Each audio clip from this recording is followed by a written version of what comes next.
네, 스포츠 마케팅학과 21학번 박시준이라고 합니다.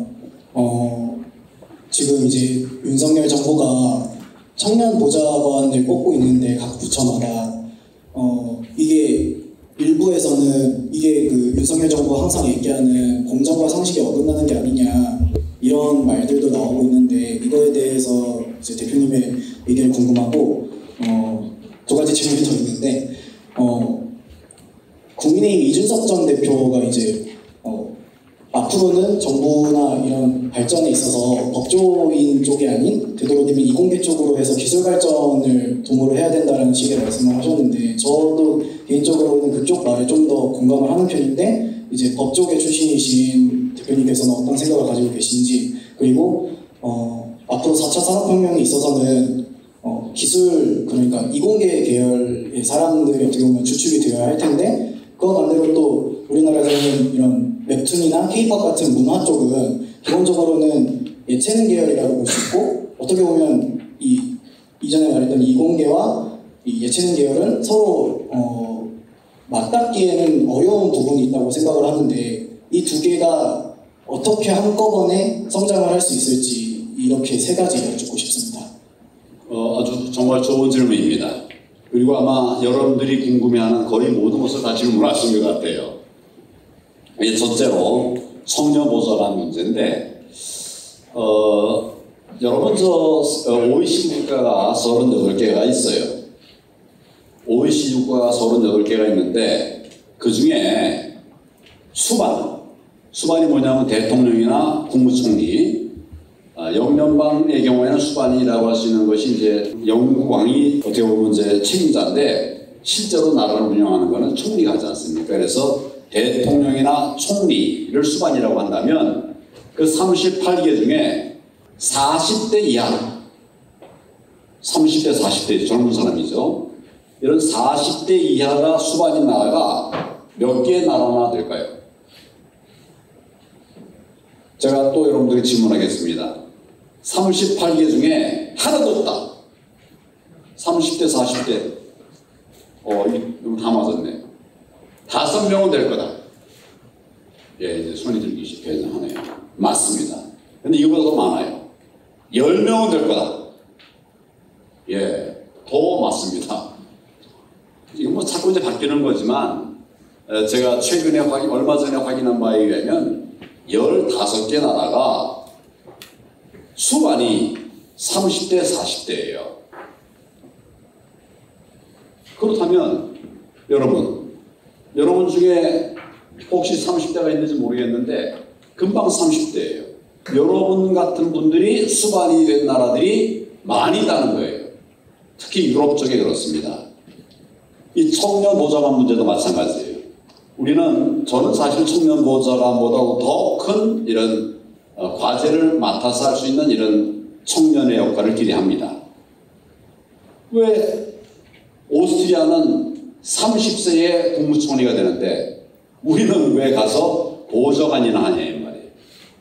제 말씀은 청년 보좌관제 적극적으로 응원합니다. 더 키워야 됩니다. 그리고 더 빨리 정치에도 나설 수 있게 이렇게 해야 된다고 생각합니다. 이건 허언이 아니라 제가 OECD 국가의 통계를 말씀을 드렸잖아요. 아까 그 오스트리아 총리는 30세에 총리가 됐어요. 우리도 이제 그런 나라가 돼야 됩니다. 저는 이제는 연세 드신 분들은 연세 드신 분들대로 지력이 있고 또 체력이 있으면 계속 일할 수 있게 하고 젊은 사람도 젊다는 것 때문에 기회를 제한하는 것은 맞지 않다 이런 생각을 합니다. 저는 그걸 뭐 상생공화국이라 이렇게 말을 쓰기도 합니다만은 저는 이제 청년 보좌관제 적극 지지하고 오히려 더 많은 기회를 줘야 된다 이런 생각을 합니다.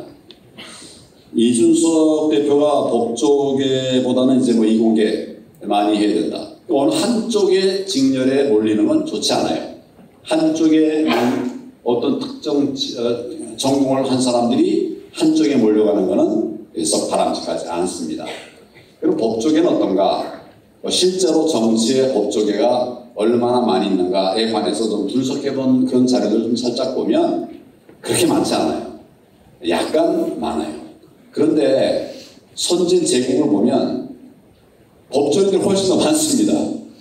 그 로스쿨 제도가 있기 때문에, 오래됐기 때문에 여러 영역의 법조인들이 많이 나가 있어요. 우리나라는 어떤 영역에서 공부를 했느냐가 중요한 게 아니라 어떤 역량을 가지고 있는가, 이걸 기준으로 판단해야 된다. 저는 그렇게 생각을 합니다. 또 4차 산업혁명의 경우에 융합이 굉장히 필요하다는 얘기에 대해서 전적으로 공감합니다. 이제는 나뉘어서는 안 돼요. 함께 묶여져서 함께 해야 된다.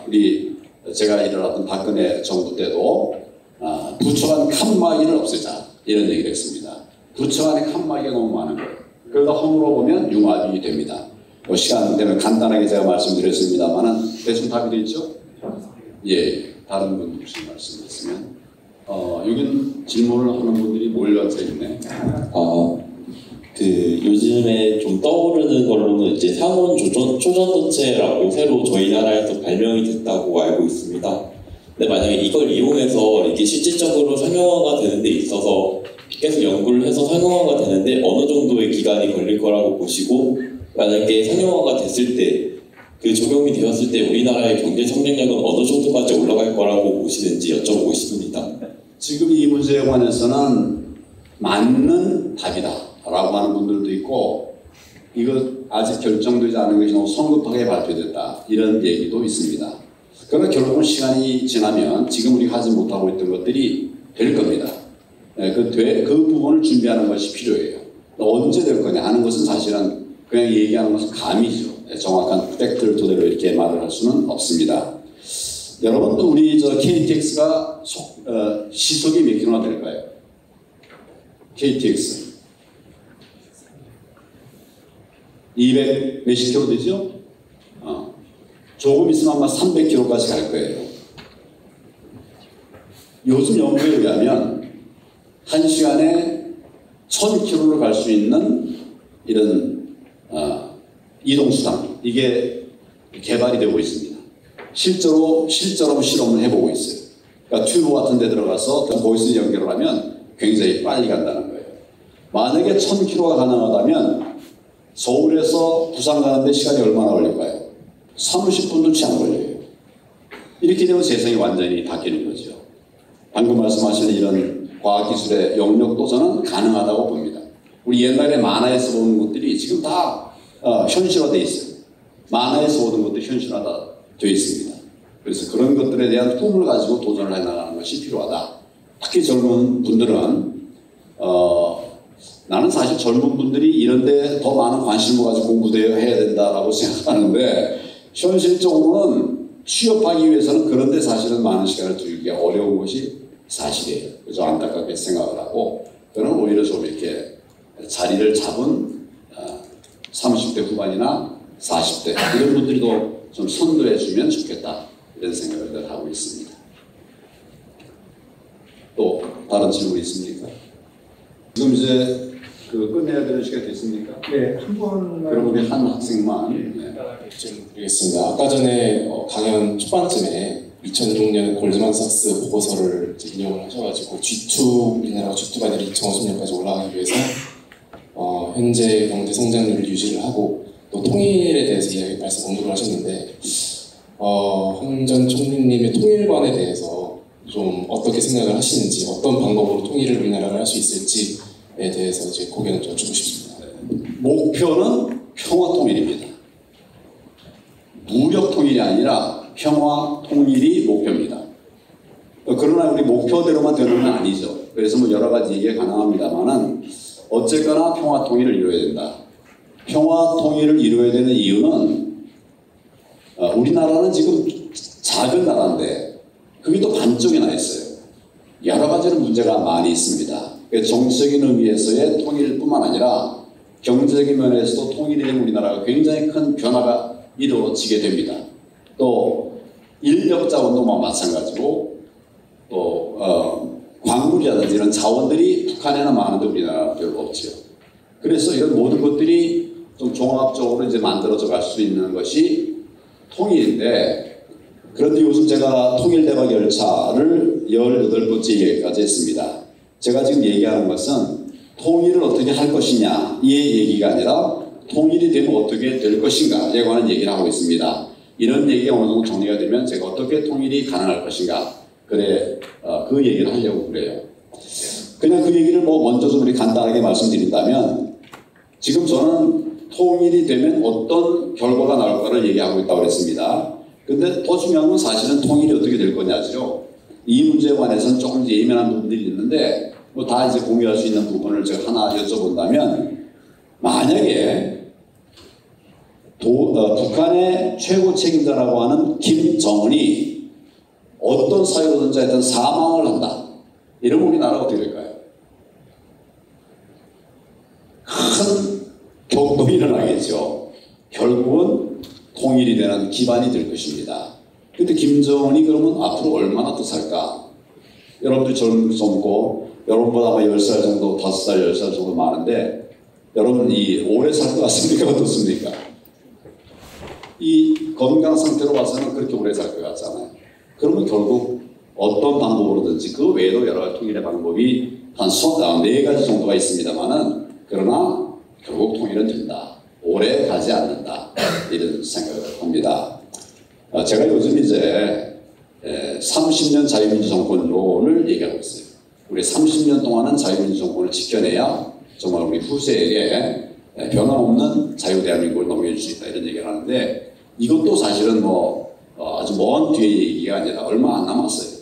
제가 30년 전 이야기 생생하게 제가 그때 뭐 했는지 굉장히 역동적이를 했을 때예요. 그래서 우리 통일은 이루어진다. 통일이 이루어질 때를 어떻게 대비할 거냐 이거를 이제 지금 제가 이야기하고 있고 말 그대로 통일은 대박입니다. 제가 이제 법무부 장관을 했는데 법무부에도 통일법무과라는 게 있어요. 통일법무과. 통일이 되는 우리나라의 법률적 문제는 어떻게 할 것인가, 가족관계는 어떻게 할 것인가. 북한에서 결혼했는데 남아나서 또 결혼한 사람들이 있거든요. 그럼 가족관계를 어떻게 할 건가. 또 북한의 땅을 놓고 온 사람이 있어요.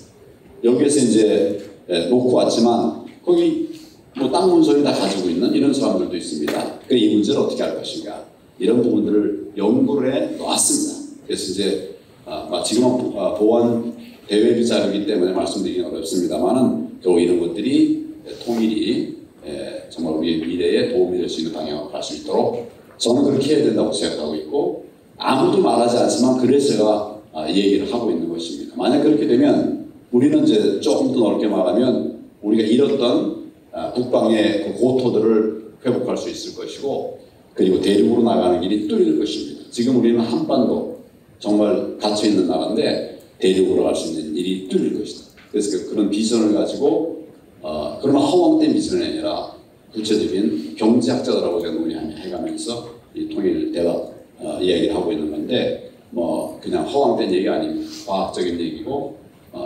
근거에 근거해서 그렇게 얘기를 하고 있는 건데 하여튼 여러분들도 통일에 대해서 관심을 가져주시기 바랍니다. 조사해 보면 젊은이들이 통일에 대해서 제일 관심이 없다고 해요.